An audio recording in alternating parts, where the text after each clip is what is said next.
Nous sommes ici après Pâques. Jésus est mort, bien mort. Son corps a disparu.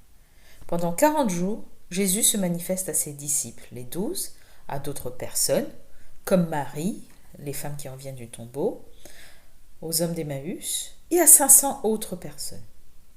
Nous sommes, dans la lecture d'aujourd'hui, dans la 3e manifestation de Jésus aux disciples.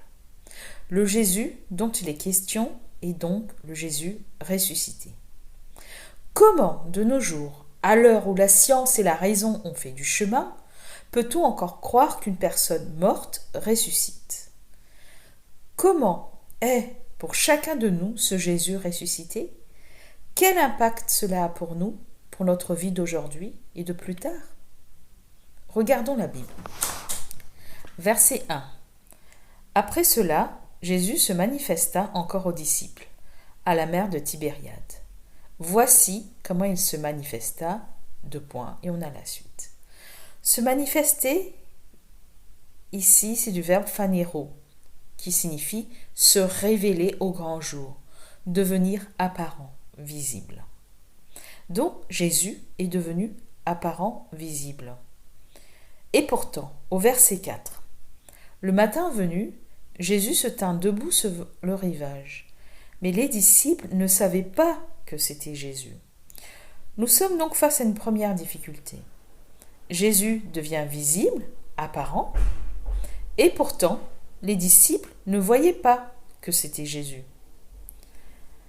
À quel moment, dans quelles conditions de notre vie normale, nous nous retrouvons face à une personne qui nous dira « Tu ne me reconnais donc pas ? Mais regarde, c'est moi !» Bon, une possibilité, c'est que le temps est passé. Il y a eu un changement. L'image qu'on a gardée dans notre mémoire ne correspond pas alors à l'image que nous voyons à ce moment-là. Le Jésus, qui était devant eux, ne correspondait pas aux souvenirs qu'ils avaient de lui. Nous avons donc une première information. Le visage de Jésus ressuscité ne correspond pas à ce qu'il voit à ce moment-là. La vue. Les personnes sceptiques concernant la foi chrétienne disent souvent « Non, je ne crois pas en ton Dieu, car je ne crois que ce que je vois. » Les humains qui veulent être rationnels, scientifiques, se basent sur la vue pour prouver un fait. Je l'ai vu, donc c'est vrai. Or, si nous creusons un peu, on ne peut pas vraiment se fier à ce que nous voyons. Ce n'est pas parce qu'on voit quelque chose que cette chose est réelle. Les magiciens, avec leurs illusions d'optique, nous le montrent à chaque fois. On croit voir, mais en fait on ne voit pas, ou on voit mal. Si nous acceptons les limites de la vue concernant la magie, pourquoi a-t-on autant de mal à accepter que cette limite s'applique aussi au Jésus ressuscité ? L'image de Jésus ressuscité n'est pas la même image qu'il a de son vivant. Mais cela signifie-t-il que Jésus s'est réincarné dans une autre personne ? Dans tous les cas, c'est bien une personne qui parle aux disciples. Ce n'est pas un hologramme. C'est une personne en chair et en os qui leur parle. Au verset 5, Jésus leur dit « Mes enfants, avez-vous quelque chose à manger ?» Ils lui répondirent « Non ». Parler de réincarnation est chose taboue dans une prédication, car tout de suite, nous pensons à l'hindouisme et au bouddhisme, c'est-à-dire à la réincarnation sans fin, en continu, ou du moins jusqu'à ce que vous ayez fait assez preuve de piété, de prière ou de bonnes œuvres pour être sauvés. Or, dans le christianisme, nous savons que Jésus n'apparaît que 40 jours, et qu'il est monté au ciel, et qu'il reviendra. Et c'est au moment de sa seconde venue que le royaume de Dieu sera manifeste devant tous les hommes, croyants ou non. C'est-à-dire que maintenant, le royaume de Dieu est présent, mais tout le monde ne le voit pas.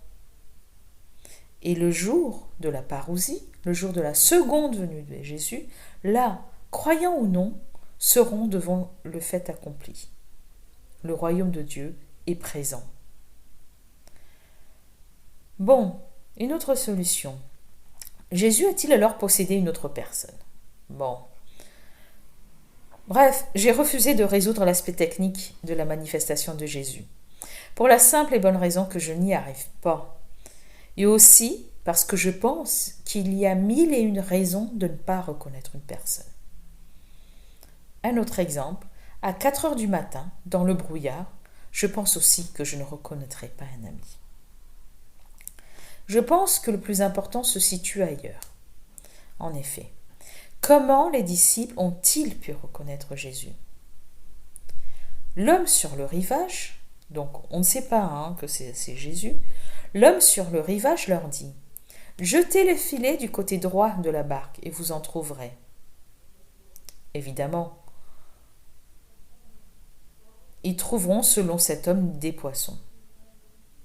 Il y a donc tout d'abord la parole accompagnée de confiance. L'ouïe et la confiance. L'homme sur le rivage parle. Et les disciples jettent en effet le filet du côté droit. L'ouïe et la confiance. Ensuite, je lis, ils jetèrent le filet. Ils n'arrivaient plus à le retirer de l'eau, tellement il était plein de poissons. Ils n'avaient pas de poissons, mais comme ils ont eu confiance en la personne qui parlait, ils ont rejeté de nouveau le filet. L'ouïe, la confiance, et là nous avons les événements. C'est-à-dire le fait qu'après la parole, ils aient eu des poissons. Une personne extérieure aurait tout simplement pensé que cet homme sur le rivage avait un bon filon pour le poisson. Mais c'est bien parce que Jésus et les disciples avaient déjà vécu ensemble une première fois ces événements que les disciples ont rattaché ce qui était en train de se passer à ce qu'ils avaient déjà vécu avant. Nous avons donc ici la mémoire. Les disciples ont reconnu Jésus non par la vue, mais par l'ouïe, par la confiance et par la mémoire. Parole, confiance, mémoire. Lorsque nous ne reconnaissons pas l'œuvre de Jésus dans nos vies, rappelons-nous sa parole. Rappelons-nous la confiance que nous lui devons et rappelons-nous également de ce qu'il a fait pour nous. C'est-à-dire qu'il est mort pour nous, il a souffert pour nous. Parole, confiance, mémoire. C'est aussi ce qui se met en œuvre lors des cultes. On écoute sa parole, on lui dit par nos prières et par nos chants qu'on lui fait confiance, et on se rappelle aussi de ce qu'il a fait pour nous par la Sainte Seine. Je fais exprès de faire le parallèle entre notre vie de tous les jours et le culte. Parole, confiance et mémoire. Nous les retrouvons dans les deux domaines. Cela montre, selon moi, qu'il ne devrait pas y avoir de frontière entre notre vie de tous les jours et celle du dimanche. Pas de frontière entre ce que nous faisons dans le culte et ce que nous faisons en dehors du culte. Je pense qu'il ne devrait pas y avoir de frontière, car Jésus-Christ est avec nous en tout temps. Il prend soin de nous en tout temps. Il l'a dit, « Je serai avec vous tous les jours. » Rappelez-vous, parole, confiance, mémoire. Donc, comme il est avec nous en tout temps, il est aussi concerné par toutes nos inquiétudes, tous nos besoins. Regardons à quel point il est concerné par le bien-être de ses disciples dans notre lecture d'aujourd'hui. Tout d'abord, il leur fournit du poisson pour qu'ils puissent le vendre afin de nourrir leur famille. Ensuite, lorsque les disciples ont fini de travailler, Jésus les attend avec un feu déjà prêt, du poisson et du pain. C'est bien agréable, n'est-ce pas, quand après le travail, nous retrouvons une soupe chaude, du thé chaud, un sourire qui nous accueille. Jésus accueille chacun de nous dans notre humanité, dans notre chair. C'est une des raisons pour lesquelles a été proposé en présentiel ce matin, au temple, un brunch culte, pour montrer que Jésus nous accueille, même dans nos besoins physiques, pour notre bien-être. Et tout au long des évangiles, nous voyons que Jésus mange souvent avec ses disciples. La communion n'est donc pas que spirituelle. La communion dans une église n'est pas uniquement spirituelle. Je le redis parce que pour moi, cette chose est très importante. Je pense en effet que si Dieu s'est incarné dans l'humanité, et non pas dans des anges, c'est que notre humanité a un intérêt, et que notre vie d'aujourd'hui, sur Terre, et celle des autres a aussi un intérêt. Vous comprenez bien. Je suis ici dans une christologie basse, c'est-à-dire Jésus-Christ qui est avec nous. De ce fait, la vie éternelle que Dieu nous a donnée, grâce à Jésus-Christ, je pense que c'est dès maintenant que nous pouvons en profiter.